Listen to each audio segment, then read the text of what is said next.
speak again their immortal tale. What was it?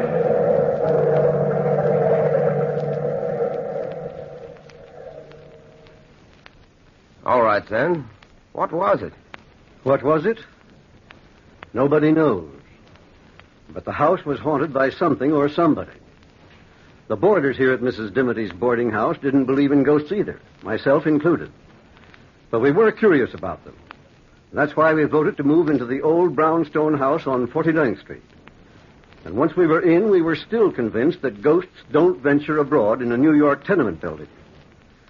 The only one who wasn't quite convinced that ghosts exist only in storybooks was old Mrs. Dimity herself. But her favorite roomer, young, handsome Ned Saunders, and myself, I'm Dr. Hammond, we refused to believe the ghostly nonsense.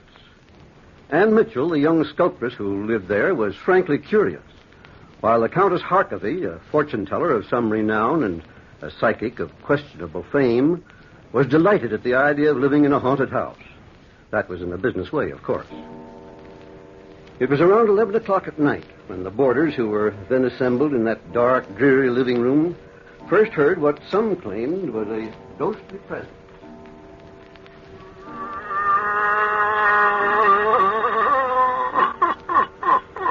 Listen to that, Dr. Hammond. I hear it, Ned. It's an uncommon sort of sound for the wind. That is not the wind, Dr. Hammond. It is the cries from the spirit world. I feel it in the marrow of my bones. Oh, say, Countess, can't you feel things in a more comfortable place? Bone structures always struck me as a most uncomfortable place to have a feeling going on. Listen, all of you. Listen. Oh, skip it. Ned, will you pass me that magazine on the shelf next to you? I think any kind of reading will be preferable to listening to old psychic ears rambling. Sure thing. Here you are, dear. You really think this house is haunted, Countess? Yes, I do. It would be a fortunate thing for your business if the United States of America could be made ghost-conscious. Dr. Hammond, you'll live to regret that remark. The Countess will take you seriously. I am serious. And talking of taking things seriously, when are you going to start taking me seriously, Anne? When you start to make a living, Ned. Oh, someday I hope I won't have to try and sell my sculptures. All art is conceived out of the fires of struggle. Well, I'm tired of struggling. Oh, if I could just create something out of the ordinary for an art exhibit, I could make a couple of $100. I've been working 3 months for an idea, and I haven't done a thing. My poor dear Anne, as long as you doubt the extraordinary, how can you create it? She's got you there, Anne. Yes, she has, Dr. Hammond. Well, what would you suggest as a good subject for Anne to sculpt, Countess? Well, a denizen of the other world, perhaps? Oh, sure. That's rather a hot place for a girl to venture in order to sculpt the devil, isn't it? Don't speak so lightly of his satanic highness. No one knows where the devil's hand may be next. How about sculpting me, Anne? I'm an extraordinary young man. That you are, darling. Extraordinarily broke, at any rate. Oh, the woes of the world revolve on that ugly stuff called money. People take money much too seriously, Ned. Well, frankly, Dr. Hammond, if I had some of it, I wouldn't take it at all seriously. I'd scatter it around the world like a veritable windmill. Oh, frivolity. That's your trouble, my dear friends. Frivolity. You feed on it. Here in this very house is a poor, earthbound spirit, and yet you ignore it. Come, Countess, you don't expect us to take it seriously? I expect nothing. What do you expect us to do? Call the spirit in and ask him to sit for me? Possibly, Anne. Possibly. Come, Countess, you're joking. I have never been more serious in my life. I think we ought to hold a seance and command the spirits to enter the room. That would be interesting, at least scientifically so. Oh, nonsense, Doctor. Besides, Mrs. Dimity would never stand for it. Ever since she moved us into this house, she's been scared stiff of the very idea of spirits. Have you seen the amulet she's been wearing? Yes. She carries it around like a sword. Why don't we ask her? Oh, we were just talking about you, Mrs. Dimity. Oh, dear. I tell you, I just can't stand being alone in my room. I just know something was in there with me, Anne. I just know it. The spirits probably have been attracted to you, Mrs. Dimity. I've always felt you're strongly psychic. Oh, don't say it, Countess. Don't even think about it. It was all a mistake, moving into this house. All a mistake. I've just never been as nervous. Dr. Hammond, feel my pulse. Feel it.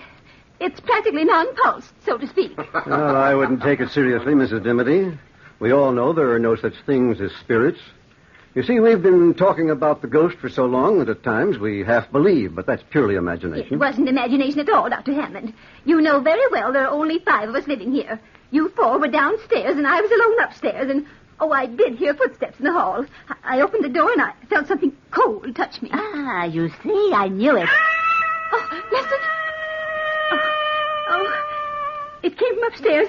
Listen, all of you. Ah, and was that also the wind, Dr. Hammond? I don't know, Countess. What do you think, Ned? Well, I think the Countess' idea of a seance is a good practical suggestion. I'm all for it. A seance? Oh, dear. Yes, let's give it a try. Well, we're all agreed. Yes, come on, Les. I think it's a good idea. You're in charge, Countess. Now tell us what to do. Well, now, for the first thing, bring your chairs into a circle, please. Now, hold hands. Will someone turn off the lights? I'll get the switch. Good. Now we're in the dark. Quiet, please. Quiet while I summon the spirits.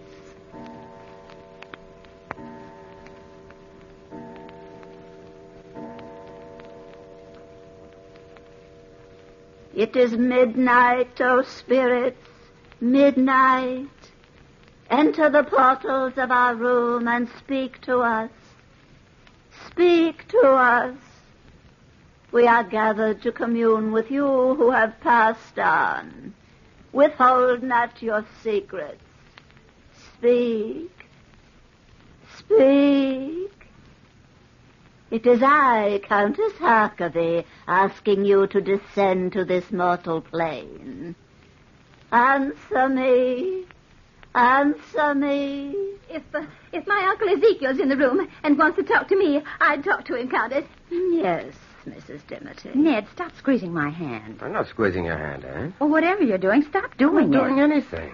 Ouch, doggone it. What's the matter with you, Anne? You're so coy, pinching me now. I'm not pinching you. My hands are in my lap. Well, who's ever sitting next to me? Stop it. Dr. Hammond. I'm sitting across from you, Anne. Mrs. Dimity. Oh, dear. I wouldn't have the courage to squeeze anybody's hand at this point. Ouch. Well, whoever it is, turn on the lights, somebody. Turn on the lights. No. Somebody's got hold of my hand. Don't turn on the lights. The spirits have entered the room and are attracted to you, Anne. To you. Oh, please turn on the lights, please. I'll do it, Anne. I'll do it. Oh, let go. Who? There's nobody sitting next to you. That's a vacant chair. But I felt it. Anne, did you imagine it? Imagine what? That somebody squeezed my hand? I imagine nothing. Look at my hand. And tell me that's imagination. What's it, darling? What? Dr. Hammond, look. Her hand is bruised. Yes, it is. Pretty badly bruised. Countess, where were you sitting? Exactly where I'm sitting now, Dr. Hammond, and I haven't moved. You had your chance to do something extraordinary, Anne, but you muffed it. A pity is all I can say. A great pity. The seance is ruined. But, Countess, wait a minute. What for? To try another seance and have you become hysterical all over again? Good night. Dr. Hammond, is it possible that I really was holding the hand of something, or... Anything's possible, Anne, but not very probable. Oh, dear. Oh, dear. I said not very probable, Mrs. Dimity. I think perhaps the Countess has been playing a trick on all of us. It's a cute trick, Doctor. A pretty difficult one. If she wasn't playing a trick, she shouldn't have been so upset when you turned on the lights, Ned. Oh, Doctor, I think you've got a point there. Nothing like a good dash of logic to take the cold chills out of my spine. Well, how could the Countess do it, Doctor? Well, Mrs. Dimity, psychic phenomena is the Countess's business. After all, she makes a living out of calling imaginary spooks from the outer world. I don't think it's very nice of us to try and pry into her secrets. I hope you're right, Doctor. I do hope you're right. Well, I wouldn't worry, Mrs. Dimity. Well, I'm going upstairs to bed. I've had enough spooks to last me for years. Oh, wait for me, Mrs. Dimity. I'll go up with you. Good night, Ned. Good night, Anne. Good night, Dr. Hammond. See you in the morning. Good night, my dear. And don't worry about the spooks. They're purely harmless make-believe. Oh, dear. I'll never sleep a wink, Anne. Well, Doctor, what's the tongue-in-the-cheek look? Oh. Ned, I'm afraid we've had our first touch of real psychic phenomena tonight. But you just said I didn't want to frighten the women. And you believe this house is haunted? Haunted? Well, I don't like the phrase, but in essence, that's the idea. I was wondering if you'd be interested in trying an experiment with me tonight. Certainly, Doctor, anything. But suppose you and I spend the next few nights down here. We'll turn off the lights and wait. Just wait. Perhaps we can invite some trouble. We waited that night through without sleeping, but nothing extraordinary happened, except for the fact that Mrs. Dimity's rocking chair kept rocking all night long, creaking and squeaking as it moved. But the wind could have been responsible for that. The next night and the next and the one after that, we kept our nightly vigil, creeping up to our rooms like thieves just before daylight broke, so that nobody would suspect our secret experiment. On the 5th night of our wait, we heard the rocking chair creaking, creaking, creaking. Doctor. Yes, Ned? That rocking chair couldn't be moved by wind tonight. There isn't a breath of air stirring. I noticed that, Ned. I wonder... Listen. Yes, the creaking stopped. Same as usual. I'll try to get some sleep. I can't. I'm as nervous as a cat over this whole thing. Yes, I'm jittery, too. Ouch, let me... What's the matter, Ned? I don't know. Somebody's attacked me. Help me, Doctor. Help me. It's got its arms around my throat. There, I feel it. We'll find out who this ghost is in a short time. There, I've got his arms, Ned. My throat. Let go of my throat. There. It's free. Can you hang on to him alone, Doctor? I think so, but he's as strong as an ox. No, you don't. Doctor? His voice certainly doesn't sound human. Turn on the lights, Ned, while I hang on to him. We'll find out who this practical prankster is. I'm afraid to let him go, Doctor. I can handle him, Ned. You turn on the lights. Hurry, Ned, hurry. All right, of course. There you are. Go ahead. Doctor, where is he? He's right in front. I've got him by the arms. I'm hanging on to it. Well, this is amazing. Amazing, Doctor. Well, we can't see it. It's invisible. Help me, Ned. He's trying to escape. Help! I can only see him. There we are. I've got it. I've got it. What is it, Doctor? What is this thing?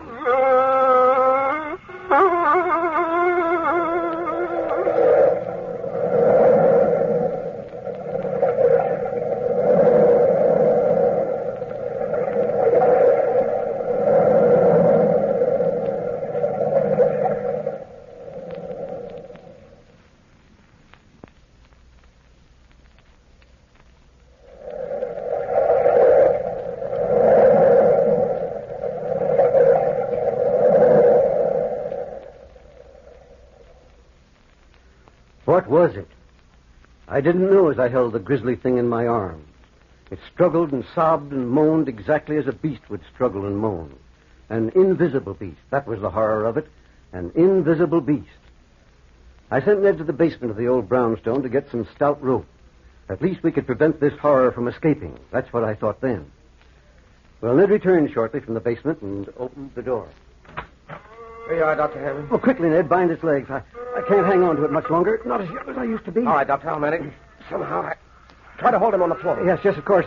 There you are, Ned. Now, quickly. Its feet are still for a minute. There. I got the rope about them. Look. Huh? A perfect loop around nothing but empty air. Hold him and I'll bind the rope around him. Oh, quickly, Ned. There we are. That covers his feet. And I'll bring it up here and around his legs. Here, give me the rope and I'll bind his hands. All right. We're getting him bound up like an Egyptian mummy. There, that does it. What a relief to be able to let that awful thing go. All right, I'll take the rope now, Doctor, and bind it to this chair. He won't get away now, I'll guarantee that. It isn't very large, is it? No, about the size of a small boy. Yeah, but what is it? Have you ever encountered anything like this before? Well, frankly, Ned, never. Look at my hands, bitten and bruised. I wonder if I'll ever be able to move them again. What are we going to do with the darn thing now? I don't think that's our responsibility, Ned. I think we'd better call the boarders together and let them in on the secret. Would you like me to get them, Doctor? Yes, wake them up. But don't tell them why. Just ask them to come down here, and I'll throw this rug over the chair so that they won't see the ropes right away.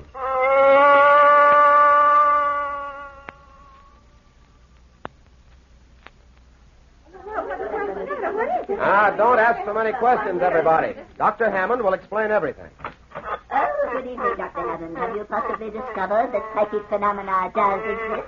Come in, Countess. Come in, everybody. Don't be afraid, Mrs. Dimity. What's that? I'll explain it in a minute. Explain it, Dr. Hammond? Sit down, everybody, please. No, Mrs. Dimity, not in the rocking chair. Oh, dear me. I'm afraid we're in for a revelation this evening. Ned, please close the door. Right. Strange are the ways of the world. Yes, Countess. The ways of the world are very strange. Mrs. Dimity, and the Countess has been correct about this house. There is something in it. Oh, what do you mean? There's nothing to be frightened of, Mrs. Dimity. Oh, spirits are often kind. Indeed, they're friendlier than many mortals. This isn't exactly a spirit, Countess. What do you mean? Exactly what I say. It's a beast of some kind. Oh, the doctor, is it in this room? Mrs. Dimity, please.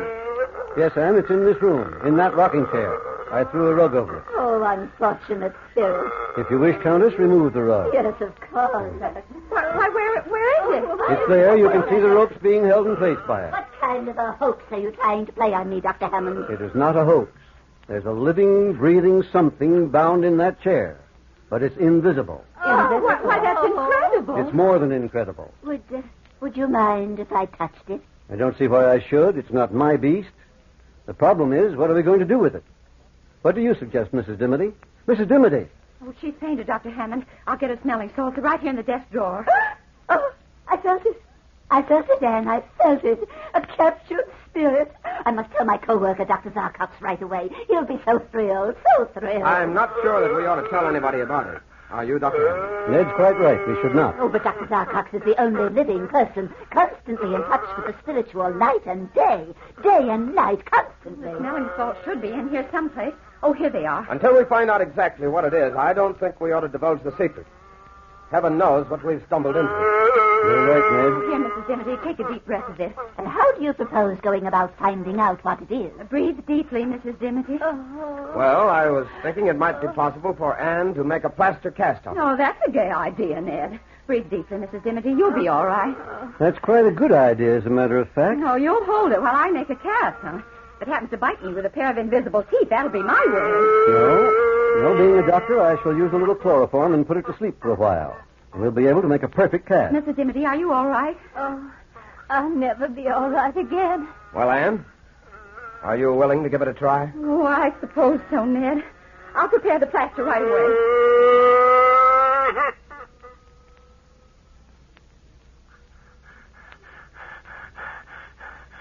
There we are, Anne. The chloroform has worked perfectly. Whatever it is, it's asleep. Before you start with the plaster, I should like to listen to his heart with a stethoscope. Certainly, Doctor. Normal. A little faster than is normal for a human being, but maybe we're not dealing with a human being. Yes, Doctor, that's very possible. Ned, would you hand me that container near you? Certainly, Anne. Here you are. Thanks, Ned. Well, Dr. Hammond, are you ready? Yes, Anne, whenever you are. We might as well start. 2:00. We ought to be through by 7. And so Anne started to work to cover that invisible form with moist plaster. We watched her spellbound. The hideousness of the rough object which soon met our eyes was appalling. Anne's hands shook perceptibly as she forced herself to complete what she had started. Minutes changed into hours. The mold was completed, and we had a rough idea of this figure. Then Anne allowed the mold to dry. By morning, we had a rough facsimile of the invisible beast. How can I describe what it looked like, when it looked like nothing so much as a demon out of hell itself? Yes, shaped like a man with long, sinewy arms, but it was small, only 4 feet or so high. Its muscular development was amazing, and the face looked like a cannibal's, a demon. Cruel, tiny eyes, a tiny nose, and a twisted, a horribly long mouth, and sharp, shiny teeth. The first rays of light broke through the window, and I realized that the effects of the chloroform were wearing off. Watch out, Ned, he's awake. I got him, Doctor. You better help me. Yes, of course. Here, we'll hold him together. And Yes, Dr. Hammond? we'll hold him down, and you bind his legs with the cord. Yeah. Get that rope around his legs. Ah, good girl, Anne. That's it. Ow! He bit me. Your arm, darling. It's bleeding. Don't mind my arm. Find the leg. Okay. Hurry up, Anne. That's the girl. Now slip the rope around him and pull it good and tight. All right. There we are. Give me the rope, Anne. I'll secure his arm. Ned, look at your arm. Oh, Doctor, he's badly bitten. Don't bother about me now, darling. We can't let this beast loose on humanity. That face you've done, Anne, looks like the face of a man-eater. Yeah, it does. Give me a hand, Dr. Hammond. We'll put it back in the chair and tie it. Clean it now. 1, 2, lift. There. Now, tie the darn thing there. What do you think we ought to do with it now? I don't know. You're the doctor. Well, I think we all need some sleep. First, I'll tend to that arm of yours, Ned, and then we'll leave the thing here for a while. Doctor, do you think we dare leave it here quite safely? Well, judging from the way Ned's got it tied up, I think so. Not even a spirit could get out of those ropes. Come on, Ned. I want to take a look at that arm of yours. Oh, I'm tired. I'll leave the little statue in here till morning. You know, Doctor, that makes an interesting study, doesn't it? Yes, quite an interesting one. Extraordinary piece of work, one might say. Well, good night, Anne. Come on, Ned. Let's get that arm bandaged. We'll all think more clearly in the morning.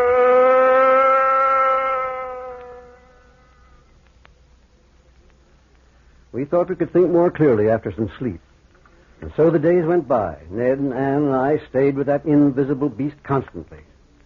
I took test after test. Its heart condition, its breathing, every test I took baffled me completely. For this invisible beast reacted to every test exactly as a reptile would react. Or to be more specific, a python, a type of snake which swallows an animal or a man whole and then digests it. As the days passed, we realized that since this was living matter, it must eat. We tempted it with every kind of food imaginable, tried force-feeding it, but the animal never swallowed one bite of food. And then one evening, all of us were collected in the living room when those horrible sounds started. Oh, I tell you, Ned, it's hungry. Anne, darling, we've tried feeding. But you've got to get it out of this house. I can't take it any longer. Capturing a spirit will evoke the anger of the gods. My advice to you is to let it go. That's not very good advice, Countess. Whatever this is, it would be fairly dangerous news. Oh, isn't there anything we can feed it? It must be suffering horribly, Doctor. No food or water for 2 weeks. Yes, Anne, there is something we can feed it, but unfortunately or fortunately, we can't. What are you talking about, Doctor? Human flesh, Ned. This creature is a man-eater, an invisible man-eater. There's only one thing for us to do. Call the police and the medical society and turn it over to them. There's nothing more we can do. Oh, you'll regret this, Doctor. You'll regret it. You can't evoke the anger of the spirit world without payment in full. Anne, will you make the call? Certainly, Doctor. I'll go with you, darling. Don't tell them anything about it. Just ask them to come over here immediately.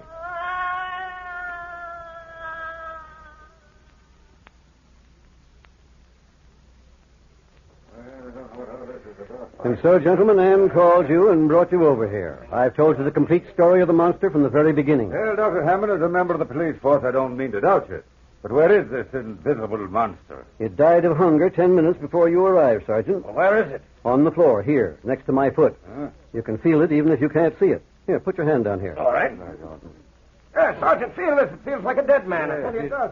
Look at that. Sure, Doctor. What kind of a trick are you trying to play on it? Trick, Sergeant? Take my word for it, it's no trick. You felt it yourself. Many people know how to make a mass of material appear invisible. Chemistry can give you a lot of explanations of that kind of a hoax. It's no hoax, gentlemen, on my word of honor. It's no hoax. Tell us a better story. Come on, boys, let's get out of here. Let's get out of here. We enjoyed your fairy tale, Doctor, but we can't swallow that one But, whole. gentlemen, ask any one of us in this room. I swear to you, it's the truth. Look in the corner at that statuette. That's an exact replica of the invisible beast. Now I get it. You're trying to get some free publicity for the art exhibition at the museum. No, gentlemen, I made that plaster cast myself from the invisible monster. Dr. Hammond's telling you the truth. Oh, yeah? Well, if it's the truth, what was it? What was it? Frankly, gentlemen, I don't know what it was.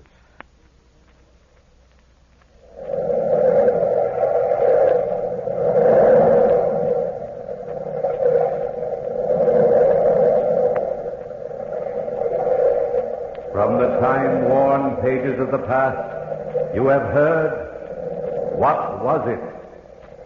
Bellkeeper, toll the bell.